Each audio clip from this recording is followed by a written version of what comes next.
শুধুমাত্র মুসলিম ইমাম নিজ ধর্মের মানুষকে সতর্ক করার কারণে ইসকন থেকে সেই ইমামকে শেষ করে দেওয়ার হুমকি ও পরে গুম করা হয়েছে এবং গতকাল তাকে পঞ্চগড় বর্ডারে শেকলে বাঁধা অবস্থায় পাওয়া গেছে। বিষয়গুলোকে কিভাবে দেখছেন? খুবই দুর্ভাগ্যজনক একটা বাস্তবতা এবং আপনারা সবাই কম বেশি জানেন যে আমাদের দেশে আসলে দীর্ঘদিন পর্যন্ত উগ্র হিন্দুবাদী সংগঠন ইসকন তারা সন্ত্রাসী কর্মকাণ্ড করে আসছে। আমরা মনে করি তাদের যে আমল নামা আমাদের সামনে আছে, ইতিপূর্বে যে আমল নামা আছে, যেমন 2014 সালে তারা ঢাকার স্বামীবাগে তারাবির নামাজে বাধা দেওয়ার জন্য চেষ্টা করেছে এবং তাদের নামে এই অভিযোগটা বেশ জোরালোভাবে উঠেছে। এবং 2016 সালে সিলেটে কাজল শাহ মসজিদে জুমার নামাজ পড়ার সময় লাউড স্পিকারে গান বাজনা বাজায় তারা ডিস্টার্ব করেছে এবং সেই ঘটনায় যারা বিরোধিতা করতে গেছে তাদের উপরে তারা হামলা করেছে সশস্ত্র। আপনি পার্শ্ববর্তী দেশ ভারতে মুসলমানরা যেখানে সংখ্যালঘু সেখানে এই ধরনের কথা চিন্তা করা যায় যে একজন ইমাম নিজ ধর্মের মানুষদেরকে সতর্ক করেছে, তথাকথিত প্রেমের ফাঁদ থেকে মুসলিম মেয়েদেরকে বাঁচাবার জন্য সতর্ক করেছে, এইটুকু কাজ করার কারণে তাকে হুমকি দিয়ে শেষ পর্যন্ত তাকে উঠায় নিয়ে যাওয়া এবং সেগুলো বাধা অবস্থায় পাওয়া যাওয়া। যারা হুমকি দিয়েছে, যাদের নামে যাদের তরফ থেকে হুমকি দেওয়ার চিঠিগুলো সোশ্যাল মিডিয়াতে এসেছে, গণমাধ্যমে উঠে এসেছে, তারা তাকে গুম করে এই জুলুম তার প্রতি করে থাকবে, সেটা খুব স্বাভাবিক। যদিও বিষয়টা তদন্ত করে প্রমাণিত হওয়ার পর আমরা আরো জোর গলায় বলতে পারবো, স্পষ্ট বলতে পারবো, কিন্তু এটা বোঝা যাচ্ছে দিন আলোর মতো অভিযোগটা অন্তত তোলা খুব স্বাভাবিক। তো এরকম একটা ঘটনা অন্য কোনো দেশে সম্ভব না, এদেশে যতটা সম্ভব। দীর্ঘদিন পর্যন্ত হিন্দুত্ববাদকে এদেশে যেভাবে পেলে পুষে বড় করা হয়েছে, এটা দুর্ভাগ্যজনক একটা পরিণতির দিকে আমাদেরকে নিয়ে যাচ্ছে। আমরা সাধারণ যে সমস্ত হিন্দু ভাই বোন আছে আমাদের সমাজে বসবাস করেন, যাদের সাথে আমাদের সামাজিক সহাবস্থান আছে, তারা তাদের ধর্ম পালন করছেন, তারা তাদের মতো করে বসবাস করছেন, আমাদের সাথে কোনো প্রকার তাদের খারাপ কোনো সম্পর্ক নেই।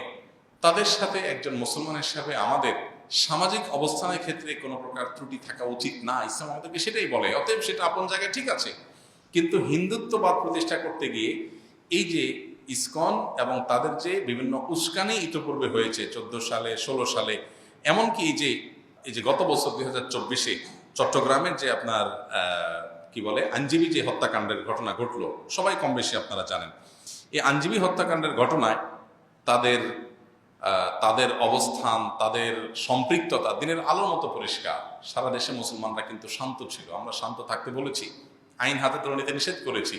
আজও পর্যন্ত তার বিচার কিন্তু কার্যকর হয়নি, শাস্তি কেউ পেয়েছে, এটা চূড়ান্ত হয়নি। এটা খুবই দুর্ভাগ্যজনক বাস্তবতা।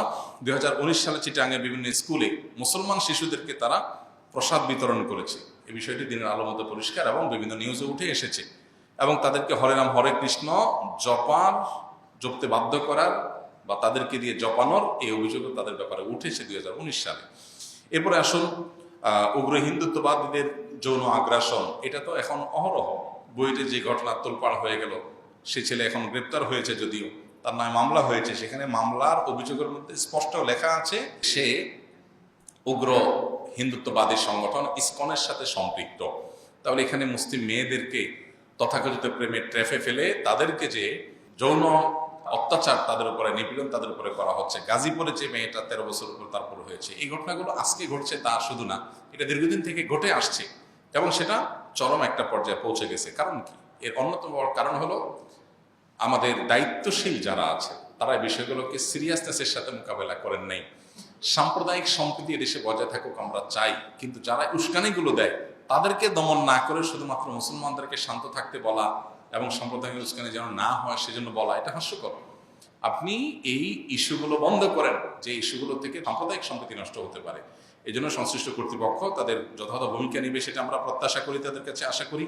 2014 সালের অভিযোগ করার কারণে মসজিদের ইমামকে গ্রেপ্তার হুমকি উল্টা দেওয়া হয়েছে। 16 সালে সিলেটের ঘটনার প্রেক্ষিতে মুসল্লিদের উপরে গুলি চালানোর ঘটনা, গ্রেপ্তারের ঘটনা ঘটেছে। তার মানে এই হিন্দুত্ববাদীরা আমাদের প্রশাসনের একটা অংশকে তারা কিনে ফেলেছে এবং তারা সাধারণ হিন্দু ভাই বোনরা যারা আমাদের দেশে বসবাস করছেন তাদের এই শান্তিপূর্ণ বসবাসটাকে বাধাগ্রস্ত করছে। অতএব এদের বিরুদ্ধে এই হিন্দু ভাই বোনদেরও মুখ খোলা উচিত। আমি মনে করি এই নিষিদ্ধ সন্ত্রাসী সংগঠন, এই সন্ত্রাসী সংগঠনটা নিষিদ্ধ হওয়া উচিত এবং এই সমস্ত কার্যক্রম বাংলাদেশে ব্যান করা উচিত। তা না হলে বাংলাদেশের মতো এরকম সাম্প্রদায়িক সম্প্রীতির উজ্জ্বল উদাহরণ পৃথিবীর আরেকটা দেশ খুঁজে পাওয়া কঠিন, যেখানে হিন্দু মুসলিম মিলেমিশে বসবাস করছেন শত শত বছর ধরে, যুগ যুগ ধরে। সেখানে এই ঐতিহ্য আমাদের নষ্ট করার জন্য তারা পায়ে তারা করছে।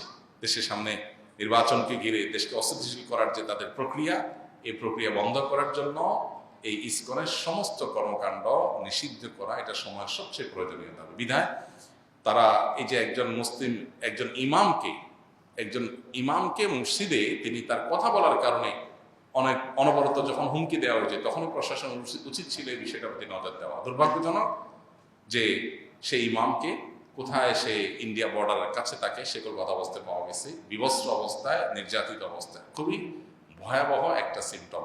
যদি এই সমস্ত ঘটনা পরিকল্পিতভাবে কেউ কোনো ফাঁদ তৈরি করে করছে কিনা, মুসলমানদেরকে অশান্ত করার জন্য করছে কিনা, সেটাও ভাববার মতো বিষয়। এই জন্য আমাদের খুবই সুচিন্তিত পদক্ষেপ নিতে হবে, বুঝে শুনে, জোশে জজবায় কোনো ভুল কাজ করা যাবে না। কিন্তু এই সন্ত্রাসী সংগঠন এবং তাদের কার্যক্রম এটা বন্ধ করার জন্য এই সমস্ত ইস্যুগুলো যথেষ্ট।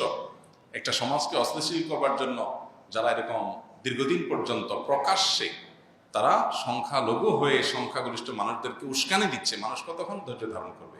আমরা তো মানুষকে ধৈর্য ধারণ করতে বলবো, কিন্তু বাস্তবতা হলো সেটা খুব কঠিন। এই জন্য এ ব্যাপারে সংশ্লিষ্ট কর্তৃপক্ষ সর্বোচ্চ পদক্ষেপ নেবেন এবং এটা বন্ধের আন্তরিক চেষ্টা চালাবেন, সেটা আমরা প্রত্যাশা করি। এবং আমার মনে হয় যে এই সন্ত্রাসী সংগঠন বিশেষ করে এদেরকে নিষিদ্ধ করা, এটা শুধু মুসলমান নয়, শান্তিপূর্ণ হিন্দু ভাই বোনদেরও দাবি হওয়া উচিত। এরপরে প্রশ্ন হলো, আমি পরিবার সহ বাসে যাতায়াত করাকালীন এশার আজান হয়, বাসায় আসতে আসতে রাত 12টা বেজে যায়, এমত অবস্থায় এশার নামাজ আদায় করা যাবে কিনা? রাত 12টার সময় এশার নামাজ আদায় করলে আদায় হয়ে যাবে। এশার নামাজের ওয়াক্ত কতক্ষণ পর্যন্ত থাকে? ফজরের ওয়াক্ত হওয়ার আগ পর্যন্ত। ফজরের ওয়াক্ত সুবে সাদিক যখন হয়, তাহাজ্জুদের ওয়াক্ত যখন শেষ হয় তখন। এখন বর্তমানে এই সময়টাতে, অর্থাৎ এখন যে অক্টোবর মাস চলছে, এই অক্টোবর মাসের শেষের দিকে, এখন ঢাকায় ফজরের ওয়াক্ত শুরু হয় কয়টায়? 4:50 বা 4:30 পরে। তো এই যে সময়টাতে আপনার হয়, এর আগ পর্যন্ত এশা নামাজ পড়লে এশা আদায় হয়ে যাবে। কিন্তু এই রাতের মধ্যভাগের পরে যদি কেউ এশা পড়ে, সেটা মাকরুহ হবে, সেটা অনুচিত হবে, আদায় হয়ে যাবে কিন্তু ত্রুটিপূর্ণ হবে। এই জন্য উচিত হলো আগে আগে পড়ে ফেলা। এখন কোনো কারণে আপনি সফরে ছিলেন, কোনোভাবে নামাজ পড়ার সুযোগ নাই, রাতে কোথাও নামলে বিপদ হতে পারে, সেক্ষেত্রে আপনি বাসায় গিয়ে রাত 12টা নামাজ পড়েছেন, ইনশাআল্লাহ নামাজ আদায় হয়ে যাবে। আস-সুন্নাহ ফাউন্ডেশন, উম্মার স্বার্থে সুন্নাহর সাথে।